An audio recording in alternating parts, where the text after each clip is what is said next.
우리 옆에 분들 보시면서 미소를 머금고 한번 인사해 주시기 바랍니다. 행복한 인생 되십시오. 고맙습니다. 오늘 이렇게 2부 예배 나오신 모든 분들에게 하나님의 은혜와 복이, 하나님의 평강이 충만하게 임하게 되길 주님의 이름으로 간절히 축원드립니다. 여러분들이 잘 아시다시피 저의 별명이 뭐죠? 행복쟁이, 기쁨쟁이. 이 별명을 누가 만들었더라고요? 제가 스스로 만들었다 그랬잖아요. 왜냐하면 저는 참 행복한 목사이기를 원합니다. 이 땅을 살아가면서 목회하는 것도 인생도 모든 부분에 정말로 행복, 기쁨이 가득하기를 원하는 소원을 담아서 저의 별명으로 그렇게 만들었습니다. 그런데 여러분 보십시오. 이렇게 행복하다 하는데 무엇 때문에 행복할까요? 그것은 먼저는 하나님 은혜 때문이죠. 어떤 환경 때문이 아니고 하나님 때문입니다. 또 그런가 하면 목사의 숙명이 있는데 행불행은 누구 때문에 주어지느냐 하니까 성도 때문입니다. 참 재밌지 않습니까? 그래서 저는 행복쟁이, 기쁨쟁이, 행복을 소유하며 살아가려고 발부둥침에도 불구하고 때로는 힘든 부분이 있습니다. 목회를 하면서 때로는 설교를 준비할 때 매주마다 논문을 한 편 쓰는 거예요. 논문을 한 편 써야 되고 도서 책을 매주마다 몇 권씩 읽어 내려가야 되고 또 성경 원어 원문을 이제 주해하고 주석하고 이런 과정을 거칠 때 준비할 때는 때로는 힘든 경우도 있습니다. 또 신방하고 교회 행정하고 쉴 새 없이 밀려오는 교회 이런 일 저런 일, 이 모든 일은 다 쉽지 않는 일들입니다. 때로는 그것 때문에 힘들기도 합니다. 그러나 목회하는 것 중에 가장 힘든 것은 바로 성도들이 신앙생활에 시험을 드는 것 때문입니다. 성도가 신앙생활 잘하는 것이 목사의 소원이고 목사의 행복인데 이 시험거리 때문에 시험을 겪어서 저 침체의 늪에 빠져 있는 것을 보면 너무나 답답하고 안타깝기 그지없습니다. 예배생활 잘하고 기도생활 잘하고 열심히 신앙생활을 잘하는 성도를 보면 그렇게 좋습니다. 행복합니다. 그런데 그렇지 못한 성도들이 생길 때 정말 마음이 아픕니다. 목회를 하면서 사랑하는 성도들을 위해 기도하며 성도들을 지켜보고 있는데 고난의 터널을 힘겹게 통과하고 있는 성도들을 만나게 됩니다. 어떤 분들은 갑자기 사업이 어려워집니다. 물질의 심각한 어려움 속에 그렇게 빠져드는 것을 보게 됩니다. 어떤 분들은 사랑하는 사람을 먼저 보내게 되고 이별을 경험하게 됩니다. 어떤 분들은 자식에게 문제가 생겨서 이런 말로 할 수 없는 눈물을 머금고 하루하루를 보내시는 분들도 있습니다. 어떤 분들은 가정의 위기를 만납니다. 어떤 분들은 직장의 위기를 만납니다. 어떤 분들은 인간관계의 심각한 위기를 경험하게 되기도 합니다. 어떤 분들은 이 중병에 걸려서 눈물을 흘리는 분들도 있습니다. 수시로 이런 일 저런 일 수많은 일들을 만나며 삽니다. 그것을 목사는 성도의 모습을 보고 삽니다. 그럴 때마다 가슴이 철렁 내려앉을 때가 한두 번이 아닙니다. 때로는 잠 못 이루는 밤을 보내게 되고 때로는 남몰래 예배당 강단에 올라와서 눈물을 흘릴 수밖에 없는 그런 상황을 만나게 되기도 합니다. 그러나 분명한 것은 이 모든 것이 인생입니다. 이것이 우리가 발을 딛고 사는 이 땅의 엄연하면서도 냉혹한 현실이라는 것입니다. 이런 아픔, 슬픔이 없을 수 없습니다. 누구나 다 겪어야 되고 때로는 겪고 있으며 때로는 앞으로 겪어야 될 일이기도 합니다. 여러분 신앙생활하면서 착각하지 말아야 될 것이 있습니다. 그게 뭐냐 하니까 신앙생활 잘하면 예수 잘 믿으면 하나님 잘 믿으면 만사형통하리라. 여러분 아닙니다. 예수를 잘 믿음에도 불구하고 어려움을 겪을 수 있습니다. 남모르는 눈물을 흘릴 수 있습니다. 앞에서 소개했던 모든 이런 문제들이 예수를 잘 믿음에도 불구하고 찾아올 수 있단 말이에요. 우리는 그런 면에서 다윗을 한번 기억해 봐야 합니다. 다윗처럼 믿음이 좋았던 사람이 어디 있습니까? 다윗처럼 위대한 하나님의 사람이 어디 있습니까? 어린 시절부터, 아주 어린 시절부터 여러분 기억해 보십시오. 그 들판에서 띠딩, 이거 악기 소리입니다. 악기를 연주하면서 뭐라 그랬습니까? 여호와는 나의 목자시니 내가 부족함이 없으리로다. 띠딩 하면서 그 어린 시절부터 하나님을 의지하며 하나님만을 바라보며 신앙생활을 잘하는 다윗이었습니다. 그럼에도 불구하고 하나님을 그토록 사랑하고 하나님을 섬기며 하나님을 예배하는 삶을 사는 그에게도 고난이 찾아왔고, 일반 사람들보다 어쩌면 더 큰 고난이 찾아왔고, 엄청난 역경이 찾아왔고, 환난이 찾아왔습니다. 심지어 죽을 고비를 3번씩이나 넘기는 그런 엄청난 위기를 만났습니다. 그것뿐입니까? 장인 어른으로부터 장인이 사위를 죽이려고 합니다. 심지어 아들이 배신을 땡깁니다. 그 아들의 이름은 압살롬입니다. 그래서 아들 이름을 잘 지어야 돼요. 놈이라고 붙이면 안 됩니다. 압살롬입니다. 참 이런 기구한 인생이 있겠습니까? 한편으로 봤을 때 어떻게 자식이 아버지의 목에 칼을 들이댑니까? 배반을 하고 반역을 하고 배신을 하는 인생이었어요. 역경과 고난을 겪었습니다. 그렇다면 여러분, 다윗과 같이 위대한 하나님의 사람도, 신앙생활 잘하는 사람도, 정말로 믿음 좋은 사람에게도 이런 위기와 역경과 환난과 고난이 찾아왔다면 우리는 이것을 수용하고 받아들이면서 우리에게도 이런 일이 올 수 있는데 이것을 어떻게 극복하는 인생이 되느냐, 이것을 어떻게 극복하고 위대한 하나님의 사람으로 승리하는 인생을 살아가야 하느냐, 이것이 문제 아니겠습니까? 그래서 우리는 시편 20편을 함께 오늘 펼쳐 놓았습니다. 이 시편 20편은요, 직접적으로 이방 나라와의 전쟁에서 승리를 기원하는 하나의 시입니다. 전장터에 나가기 전에, 정확하게 말하면 전장터에 나가기 전에 백성들로 하여금 이것을 제사를 지내면서, 하나님의 전에서 제사를 지내면서 낭독하도록 한 출정시라고 그래요. 이 시는, 이 시편의 저자는 다윗입니다. 다윗이 이 내용을 하나님의 감동으로 기록을 했습니다. 기록하고 난 뒤에 이것을 어떤 정도로 썼느냐, 백성들이, 다윗이 전장터에 나갈 때마다 백성들이 이것을 낭독하도록 만들었습니다. 이 내용을. 그래서 이것을 낭독하고 이대로 되기를 원했고, 이것 때문에 하나님의 은혜를 누리고 하나님의 능력을 경험하는 놀라운 하나님의 사랑을 경험하게 되었다는 것입니다. 그렇다면 보시죠. 오늘 본문 1절은 어떻게 시작합니까? 참 재밌는 단어가 오늘 본문 1절에 딱 기록됩니다. 환난 날에, 이렇게 시작이 돼요. 야, 이 좀 다윗이 이것을 기록했으면 기쁨과 행복이 넘쳐나고 즐거움과 환희가 넘쳐나는 이런 어떤 조사나 멋진 단어를 활용해서 좀 우리에게 안심을 주고 위로를 주면 좋을 텐데, 환난 날에라고 이렇게 오늘 본문은 시작하고 있습니다. 이 환난이라는 단어는 차라라는 히브리어입니다. 이 단어는 괴로움, 고통, 곤란, 역경, 이런 뜻으로 번역할 수 있는 단어입니다. 이 말 속에 우리는 교훈을 받을 수 있습니다. 다윗도 과거의 삶에 이 환난을 경험했구나, 괴로움을 당했구나, 고통 중에 있었구나, 곤란한 일을 당했구나, 역경 중에 있었구나, 환난 중에 다윗은 인생을 살아왔구나. 그리고 현재도 다윗은 환난 중에 있습니다. 그리고 앞으로 미래에도 환난이 있을 것이라는 것을 다윗은 알고 있었습니다. 오늘 이 본문의 직접적인 배경이 되는 것은 사무엘하 10장의 내용입니다. 오늘 집에 가셔서 사무엘하 10장을 찬찬히 한번 읽어보십시오. 암몬과 아람 연합군이 쳐들어옵니다. 암몬과 아람 연합군이 쳐들어왔을 때에 바로 다윗은 이 시편을 기록하고 백성들에게 이것을 하나님 앞에 나아가서 낭독하도록 요청을 합니다. 성전에서 낭독하도록 한 내용입니다.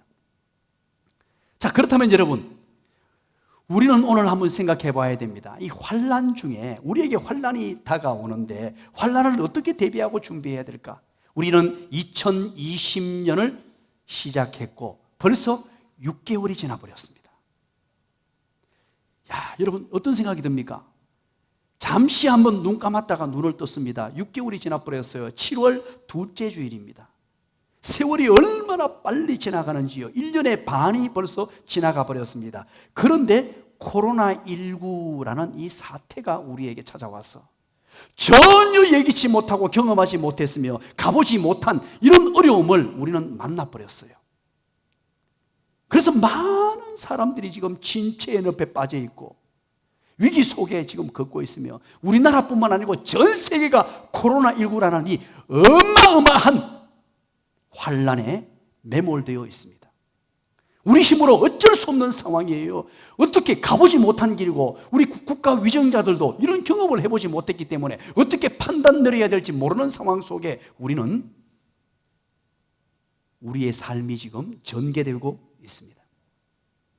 그런 중에 2020년 이제 반년이 지났습니다.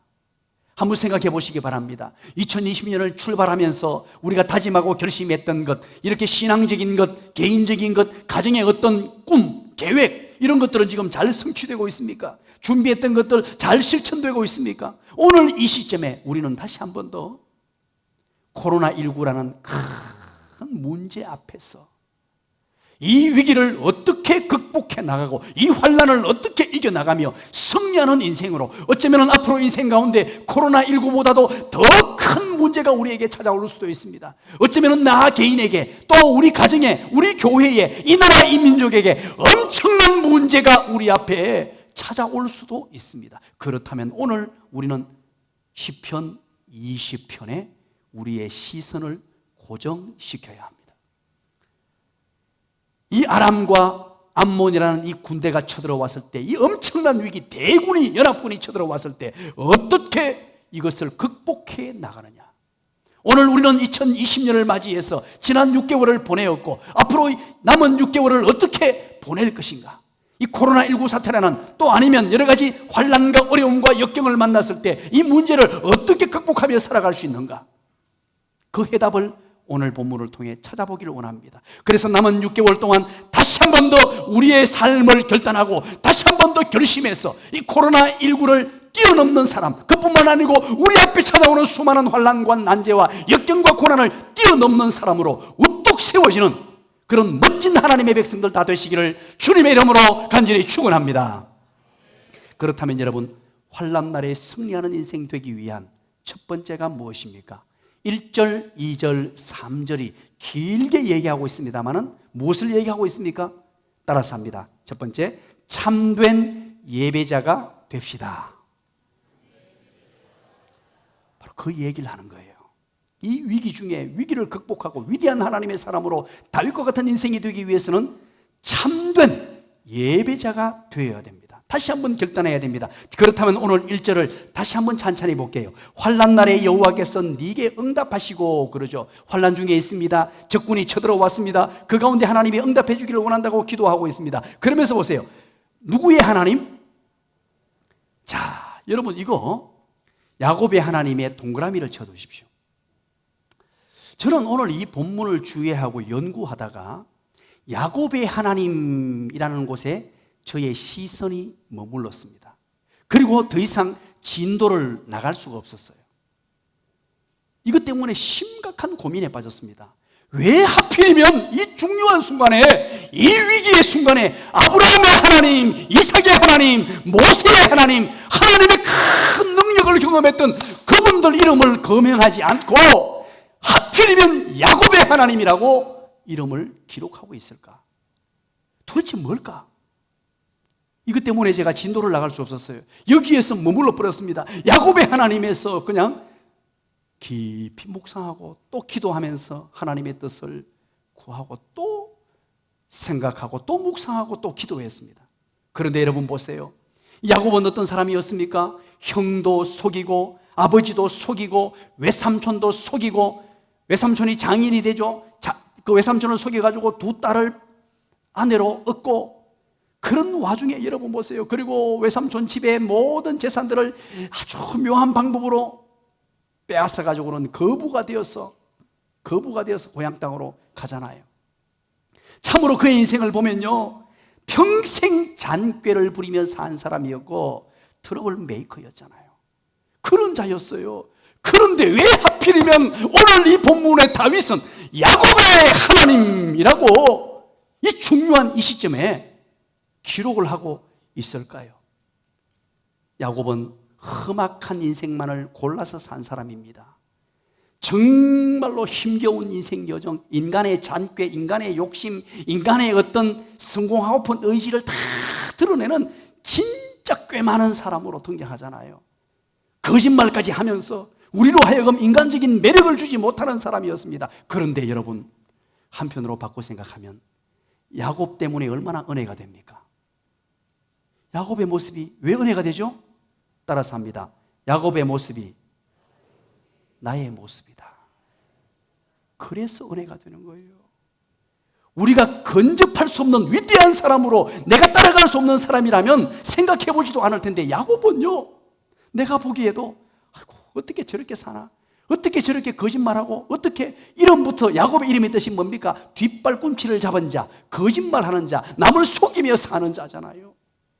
그런데 여러분, 그게 중요한 것이 아니고, 그런 인생이었음에도 불구하고 이 야곱은 환난과 고난을 겪습니다. 역경을 겪습니다. 어려운 인생으로 그렇게 자기 욕심을 따라 살려고 애를 쓰고 발버둥치는데, 그가 망가지거나 낙심하거나 타락한 것이 아니고 하나님 닮은 사람으로 서서히 만들어져 가더라는 것입니다. 기가 막히잖아요. 야곱에서 어떻게 이스라엘로, 야곱이 이름이 바뀌어서 이스라엘로 바뀌어졌단 말이에요. 이 땅을 발을 딛고 사는 사람들의 모습 또한 마찬가지입니다. 우리 모두가 마찬가지입니다. 야곱이 변해서 이스라엘로. 연약한 인생입니다. 부족한 인생입니다. 우리는 우리 잔꾀로, 우리 꾀로, 우리가 살고 싶은 그 욕망대로, 욕구대로 살았던 사람인데, 하나님께서 그를 믿음의 거장 이스라엘이라는 나라의 최고가 되는 이스라엘, 그 이름이, 야곱의 이름이 이스라엘이 되고, 이스라엘의 12아들이 이스라엘 12지파가 되고, 그 12지파가 이스라엘 민족을 이루었잖아요. 위대한 하나님의 사람으로 세워가는 과정.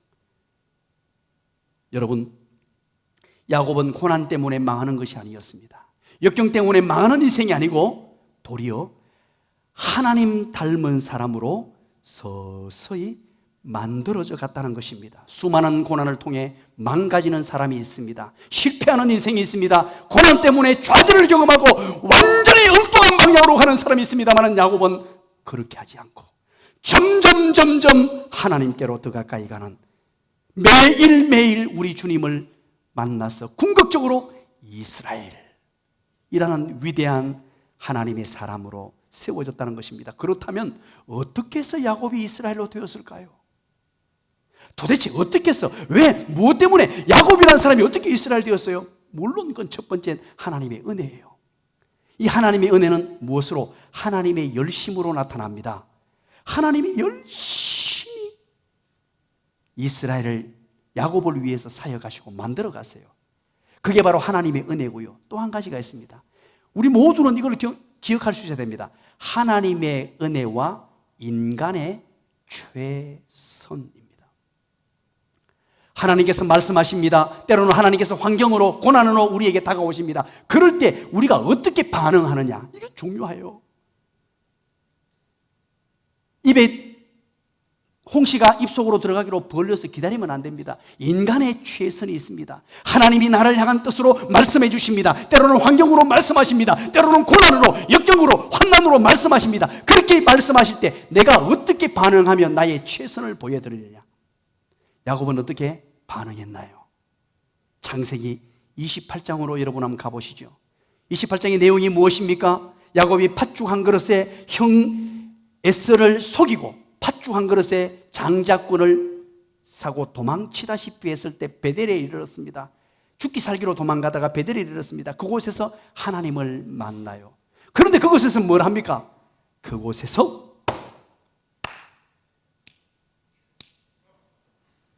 제사를 드리잖아요. 예배를 드립니다.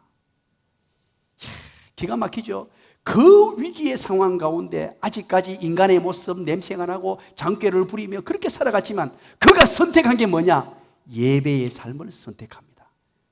28장이죠. 32장으로 한번 넘어가 볼까요? 32장에는 드디어 외삼촌 집에 가서 거부가 되어서 돌아옵니다. 엄청난 부자가 되어서 돌아옵니다. 고향으로 돌아오는데 형 예스가 400명의 군사를 거느리고 동생 야곱을 죽이러 옵니다. 그때 여러분, 천사와 씨름하죠. 하나님이 보내신 하나님의 천사 하나님과 씨름하여 이깁니다. 이기고 나선 그가 선택한 게 뭡니까? 제사를 드립니다. 그 순간에 또한 예배를 드렸단 말이에요. 기가 막히죠? 35장으로 한번 가볼까요?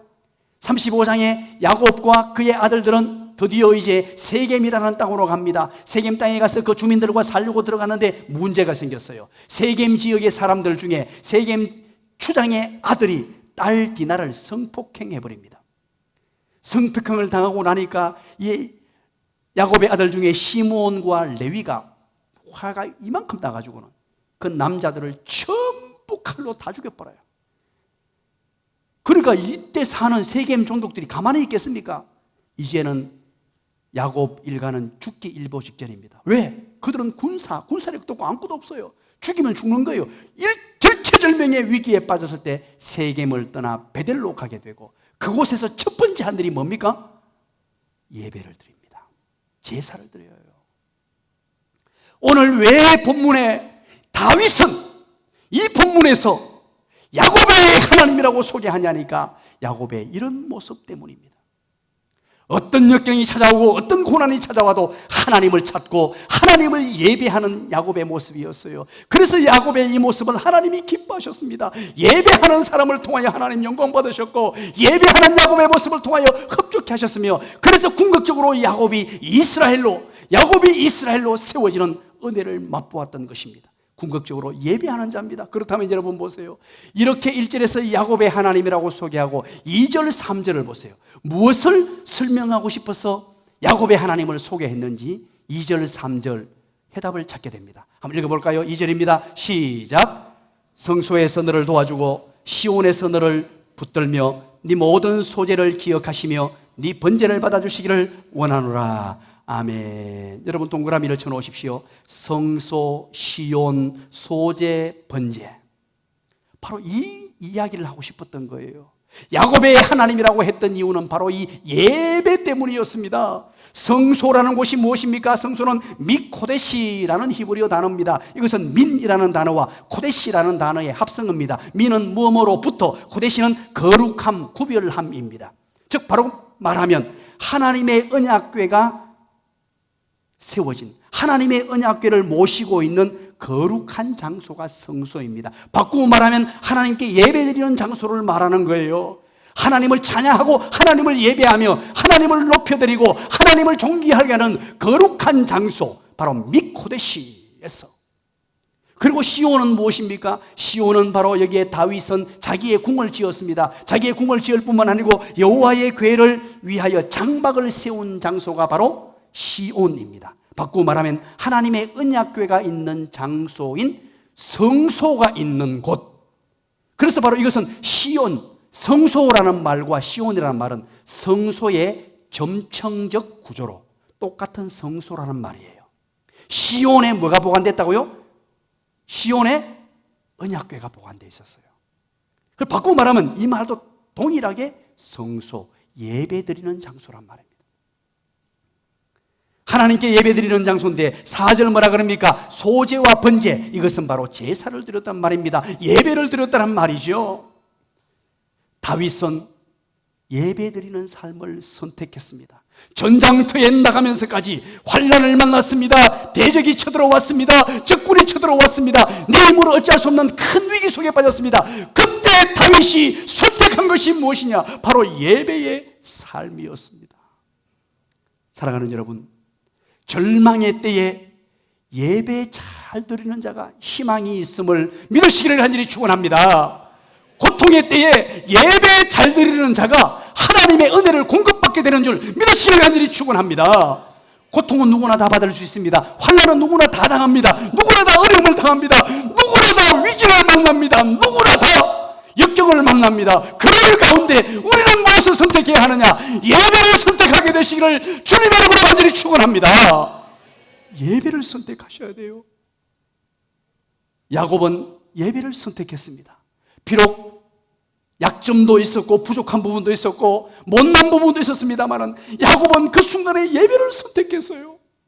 그래서 야곱이 야곱 되었고 야곱이 이스라엘 되었고 위대한 하나님의 사람으로 세워진 것을 다윗은 알았습니다. 그래서 야곱의 하나님하고는 성소에서 시온에서 소제를 드리고 제사를 드리며 번제를 드리는 예배의 삶을 선택하고 있는 것입니다. 저는 목회를 하면서 신앙생활 하시는 성도를 바라볼 때 예배 잘 드리는 사람요, 그분들이 은혜를 받더라고요. 순한 양이 되고 말씀의 은혜를 받고 이게 신앙이 풀리니까 이곳저곳이 막혀있던 것이 뚫어지는 것을 보게 됩니다. 예배 잘 드리는 사람이 되니까요, 행복한 사람이 되더라고요. 여러분 한번 생각해 보시기 바랍니다. 예배가 막히고 예배가 은혜가 안 되면요, 신앙생활이 막힙니다. 이게 답답해지고 불행해져요. 오늘 여러분들처럼 예배 잘 드리시는 분들은 행복한 분입니다. 얼마나 아름답게 예배를 잘 드리시는지요. 예배 잘 드리는 사람이 궁극적으로 교회에 신실한 일꾼이 되고 충성스러운 일꾼이 돼요.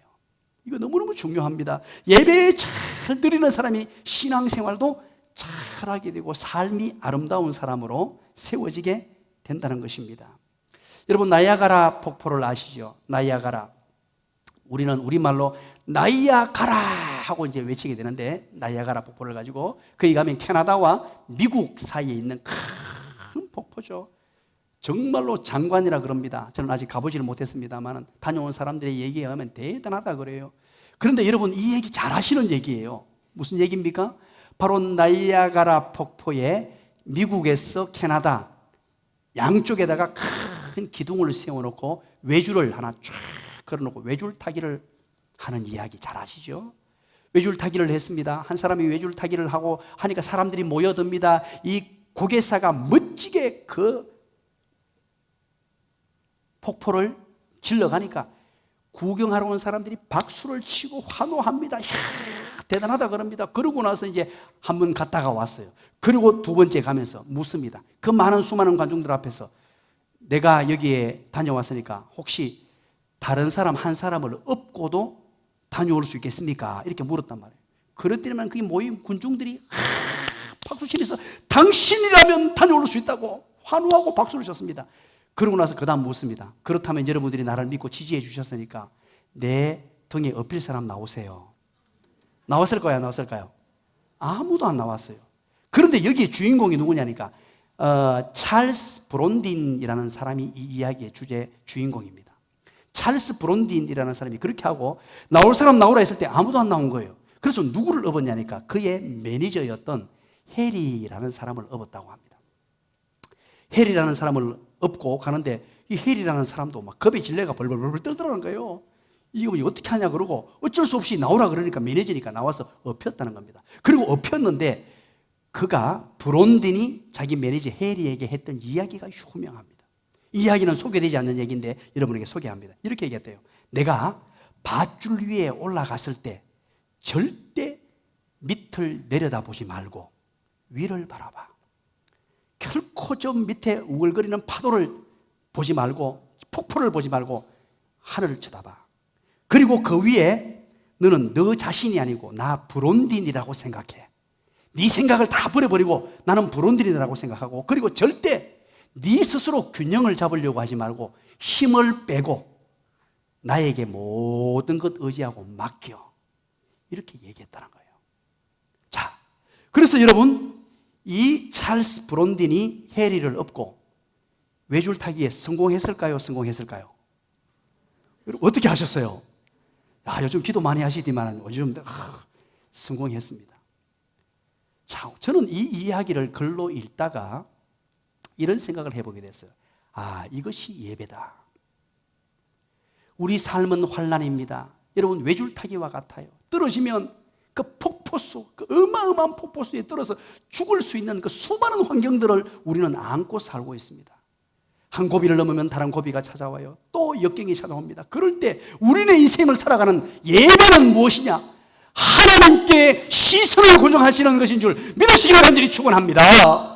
하나님을 바라보는 거예요. 수많은 역경과 난관과 어려움이 있습니다만 그것 바라보지 아니하고 눈을 크게 뜨고 시선을 하나님께로 향해서 외줄타기 인생을 살아가는 것입니다. 그리고 힘을 빼는 거예요. 우리 주님 의지하는 거예요. 우리 주님에게 내 몸을 맡기는 것입니다. 내 모든 걸 맡기는 것이에요. 우리 주님이 지금 찾으시는 사람이 누군 줄 아십니까? 우리 주님께서 찾고 계시는 자가 바로 그러한 예배자입니다.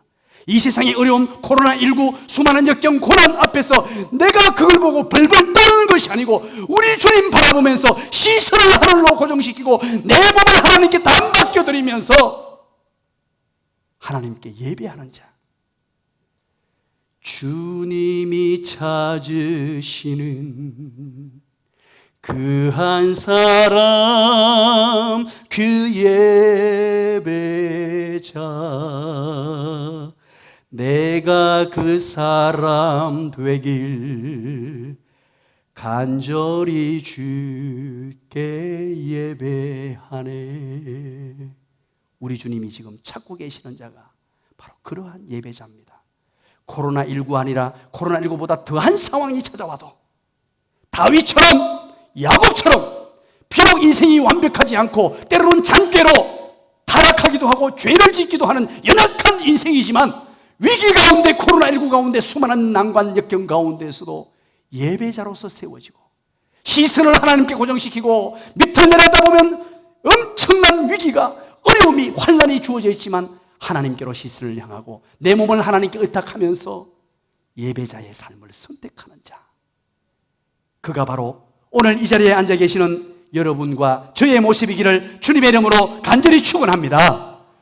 두 번째 4절 5절입니다. 두 번째 따라서 합니다. 참된 기도자가 됩시다. 4절 5절의 내용입니다. 서두에 제가 말씀을 드렸죠. 오늘 이 본문은 백성들이 제사를 드리면서 하나님께 기도하는 형식으로 기록된 겁니다. 용도가 그렇습니다. 다윗이 기록을 했습니다마는 백성들이 하나님 앞에 나가서, 바로 성막에 나아가서 하나님께 기도하는 형태로 됐는데, 특별히 4절 한번 읽어보시죠. 4절 읽습니다. 시작. 내 마음의 소원대로 허락하시고 네 모든 계획을 이루어 주시기를 원하노라. 여기서 네가 누굽니까? 백성들이 네 하는데 너 마음을, 네 마음의 소원, 너는 누굽니까? 1번 다윗, 2번 다윗, 3번 모르겠다. 다윗을 지칭하는 거예요. 백성들이 지금 다윗 왕 당신의 마음의 소원대로 허락하시고 다윗 왕 당신의 모든 계획을 이루어 주시기를 원하노라 그러죠. 자, 오늘 이 배경은 사무엘하 10장이라고 말씀드렸습니다. 암몬과 아람의 연합군입니다. 연합군이 침공을 했습니다. 그럴 때, 침공했을 때 다윗이 소원이 뭐겠습니까? 전쟁의 승리 아니겠어요? 전쟁의 승리를 말하는 것입니다. 그러면 아람과 지금 암몬이 쳐들어왔습니다. 전쟁이 났습니다. 다윗이 무슨 계획을 가지고 있겠어요? 바로 전쟁의 전략 전술입니다. 적군을 어떻게 물리칠까 하는 전략 전술을 계획으로 짠 것입니다. 그렇다면 여러분, 백성들이 지금 다윗이 쓴 시편을 읽고 있습니다. 낭독하고 있습니다. 어떻게 해요? 다윗의 소원, 다윗의 계획을 들어주십시오. 자, 이걸 통해서 우리는 무엇을 알 수 있습니까? 다윗의 소원과 계획을 이루어 주시기를 하나님께 간구하고 있는데 그 이유가 무엇입니까? 오늘 집에 가셔서 꼭 한번 찾아보세요. 잠언 16장 1절입니다. 제가 지금 읽어드립니다. 한번 보세요. 그 이유가 이것입니다. 잠언 16장 1절.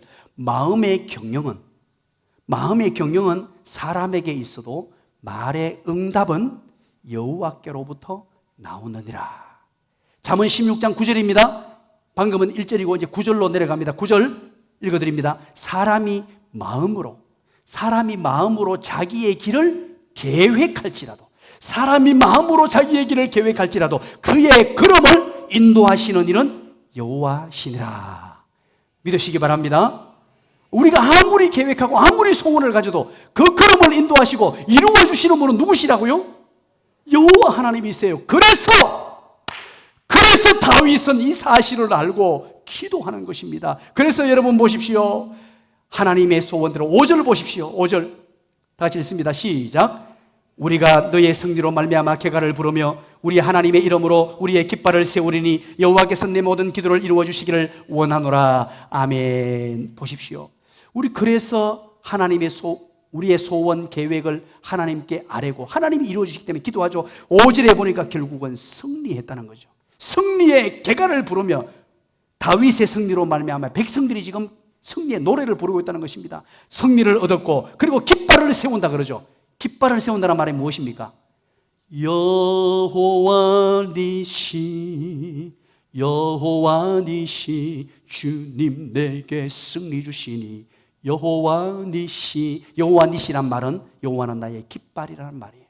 승리를 주셔서 승리의 깃발을 높이 들었다는 말입니다. 이게 어떻게 이루어졌다고요? 5절 제일 끝에 네 모든 기도를 이루어 주시기를 원하신다. 바로 기도를 통하여 이것이 이루어졌다는 말입니다. 우리는 여러분 인간적인 지혜를 짜내는데, 힘 있는 사람을 의지하는데 그 모든 것 허사입니다. 하나님을 찾고 하나님께 기도하는 참된 기도자가 되어야 됩니다. 환난 날에 승리하는 비결, 우리 인생의 수많은 난관과 역경과 때로는 암몬과 모압과 수많은 대적들이 찾아올지라도 승리하는 삶을 사는 것은 우리의 힘과 우리의 능력, 우리의 똑똑함, 우리의 잘남이 아니고 바로 기도에 있는 줄 믿으시기를 간절히 축원합니다. 그래서 우리 교회는 기도를 선택했습니다. 코로나19 사태가 터지자마자 곧바로 기도를 선택해서 런 100 기도 운동을 지금 벌이고 있고 많은 분들이 은혜를 나누고 있습니다. 그러면서 저에게 많은 분들이 요청을 합니다. 목사님 7월 21일까지 마치고 안 하면 안 되는데요, 계속 하도록 해주세요. 많은 분들이 저에게 요청을 합니다. 너무 기도 시간에 너무 좋습니다. 예배당에 나와서 기도할 때 너무너무 은혜가 됩니다. 많은 분들이 요청합니다. 그래서 오늘 여러분들에게 밝힙니다. 7월 21일까지가 런 100, 100일이죠. 100일 기도 운동은 끝났습니다. 그러나 7월 22일부터는 이제 우리가 자발적으로 런 100 기도 운동은 끝이 났습니다만 우리의 일상의 삶이 기도가 되기 위해서 2층 소예배실을 계속해서 오픈을 하려고 합니다. 무더운 날씨이기 때문에 2층은 에어컨을 틀도록 하겠습니다. 틀고 그 자리에 음악을 기도할 수 있는 분위기를 만들겠습니다. 언제든지 누구든지 그곳에 나오셔서 기도하시면 됩니다. 밤이고 낮이고 털 열어두겠습니다. 오셔서 하나님께 기도하는 자, 오늘 이 시간 하나님이 찾으시는 자가 무엇이냐? 누구냐? 환난의 때에, 코로나19 때에 참된 기도자, 하나님을 의지하고 하나님을 바라면서 참된 기도하는 사람을 바라고 있다는 것입니다. 마지막 한 가지입니다. 6절부터 8절까지 내용입니다. 세 번째, 따라서 합니다. 참된 믿음의 소유자가 됩시다. 자, 오늘 6절 본문은 재밌게 시작합니다. 한번 보시죠. 6절 다 같이 읽어볼까요? 시작. 여호와께서 자기에게 기름 부은 받은 자를 구원하시는 줄 이제 내가 아노니 그의 오른손에 구원하는 힘으로 그의 거룩한 하늘에서 그에게 응답하시리로다. 자, 이렇게 본문이 히브리어를 번역하다 보니까 이렇게 꼬여 있습니다. 이거 쉽게 말하면요, 이런 말입니다. 자, 기름 부음 받은 자를 구원해 주신답니다. 기름 부음 받은 자를 구원해 달라. 자, 그럼 오늘 여기서 1차적으로 기름 부음 받은 자 누굽니까? 다자로 시작합니다. 다윗이죠. 백성들이 기름 부음 받은 자를 구원해 준다. 이 말은 건져준다, 전쟁에서 이기게 만든다, 승리해 준다, 이 말이거든요. 구원받은 자를 구원하시는 줄 이제 내가 안다는 거죠. 그런데 여러분 중요한 게, 그러면 오늘 구약 성경에서는 기름 부음 받은 자는 세 종류입니다. 세 종류의 직분을 받은 자입니다. 한번 얘기해 주시죠. 시작. 왕, 선지자, 제사장. 이야, 역시 우리 성도님들 훌륭하십니다. 왕, 제사장, 선지자를 기름 부음 받아 세웠습니다. 그래서 오늘 다윗은 기름 부음 받은 자죠. 1차적으로 바로 기름 부음 받은 자를 건져주시고 세워주시는 하나님. 그래서 뒤에 뭐라 합니까? 그의 오른손으로 구원해달라. 오른손이란 말은 능력의 손, 권능의 손, 힘 있는 손을 말해요. 자, 그러면 오늘날 신약 시대에 기름 부음 받은 자가 누굽니까? 기름 부음 받은 자 누구예요? 1번 나, 2번 나, 3번 모르겠다. 바로 나입니다. 자, 왜 그럴까요? 여러분, 이거 중요한 얘기니까 잘 한번 들어보세요. 구약 성경에 기름 부음 받은 자는 왕과 선지자와 제사장이라 그랬어요. 그런데 왕과 선지자와 제사장의 직분을 성취하고 완성시키신 분이 계세요. 그분이 누구세요? 예수 그리스도입니다. 예수 그리스도께서 왕의 직분, 선지자의 직분, 제사장의 직분을 다 완벽하게 소화하시고 그 직분을 성취하고 이루기 위하여 십자가에 못 박아 죽으시고 다시 부활하셨어요. 이 세 가지 직분을 성취하기 위해서 그랬습니다.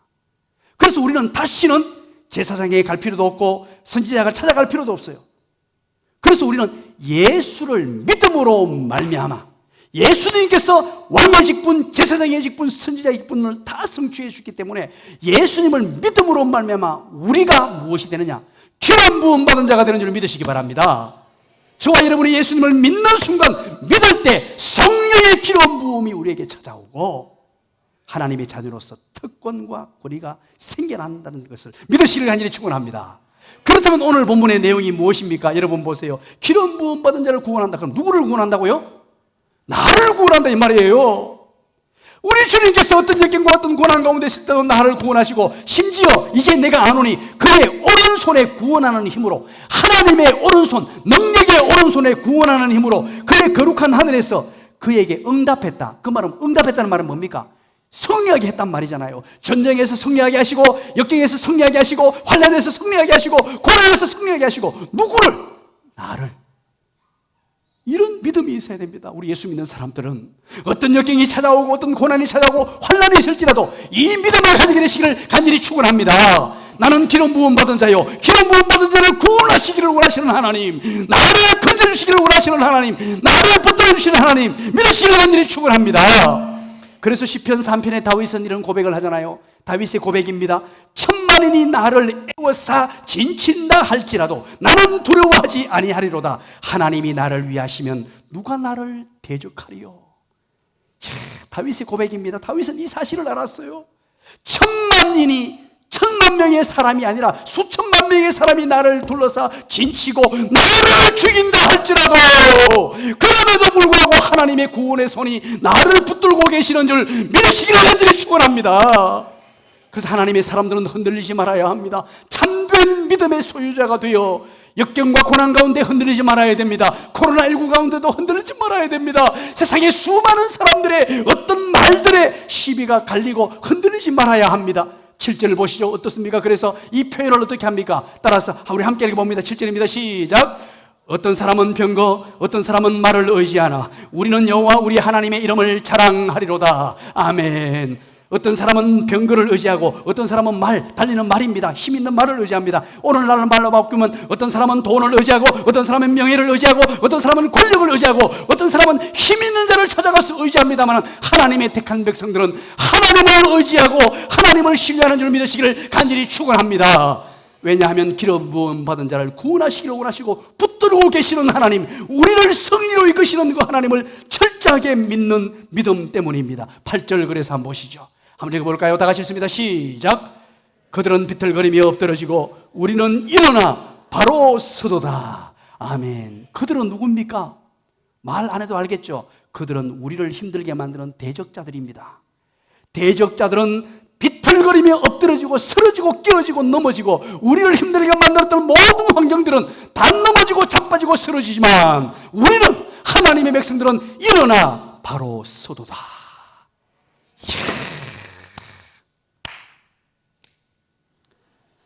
기가 막히지 않습니까? 이 하나님의 은혜가, 이 놀라운 은혜가, 이 다윗이 이것을 알았어요.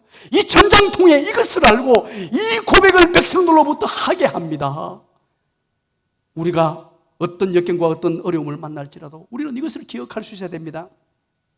C.S. 루이스라는 사람을 여러분 기억하시죠? 워낙 유명한 사람이라서 그가 이런 말을 했습니다. 누가 뭐라고 해도 우리는 말씀을 읽고 깨닫고 아는 이성의 통로를 통해 믿음이 우리 마음에 들어온다 그랬습니다. 하나님의 말씀을 읽고 깨닫고 아는 이성을 통하여 믿음이 우리에게 들어오는데, 그런데 순간순간 감정이 사건, 사고, 고난, 환난, 침체, 낙심, 유혹이라는 통로를 통하여 우리를 뒤흔들어 놓는다는 거예요. 이 감정이 어려움을 만날 때 흔들어가지고 의심하게 만들고 믿지 못하게 만들고 하나님 없는 것처럼 느끼게 만들고 계속해서 그러고 있다는 거예요. 그래서 믿음이 성숙한 사람은 어떤 사건, 사고, 환경, 코로나19가 아니라 코로나19 할아버지가 찾아와도 흔들림 없이 견고하게 세워져서 하나님을 의지하고 하나님을 신뢰하시기를 간절히 축원합니다. 그래서 주님은 나의 산성이시요, 주님은 나의 요새시요, 주님은 나의 바위시요 반석이시며 주님은 나의 구원이심을 고백하시는 저와 여러분의 삶이 되시기를 주님의 이름으로 간절히 축원합니다. 주님은 나의 산소, 주님은 나의 요새, 주님은 나의 소망, 나의 힘이 되신 저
겁내지 마라. 주님 나를 지켜주시네. 아무것도 두려워 말라. 아무것도 두려워 말라. 주 나의 하나님이 지켜주시네. 놀라지 마라. 놀라지 마라. 겁내지 마라. 주님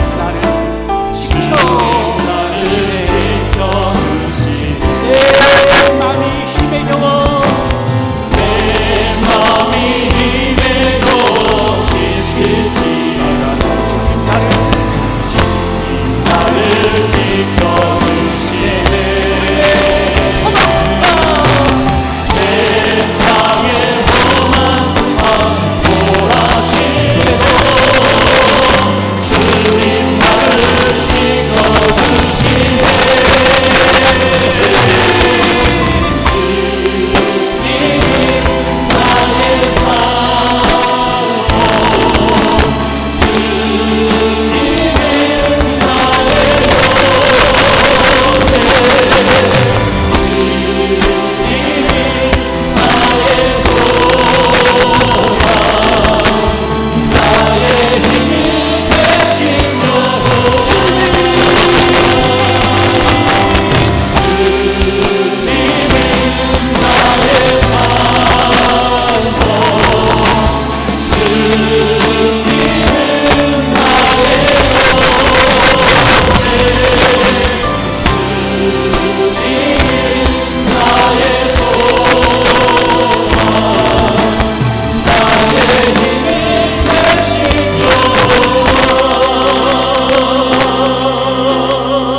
지금은 우리 주님 예수 그리스도의 은혜와 하나님 아버지의 크시고 놀라우신 사랑하심과 성령님의 위로 교통 충만하심의 은혜가 인생의 위기 가운데, 환난 가운데, 역경 가운데 참된 예배자로 세워지며 참된 기도자로 세워지며 참된 믿음의 소유자로 세워지기로 다짐하고 일어서는 모든 하나님의 백성들 머리 위에 지금부터 영원토록 함께 있을지어다. 아멘.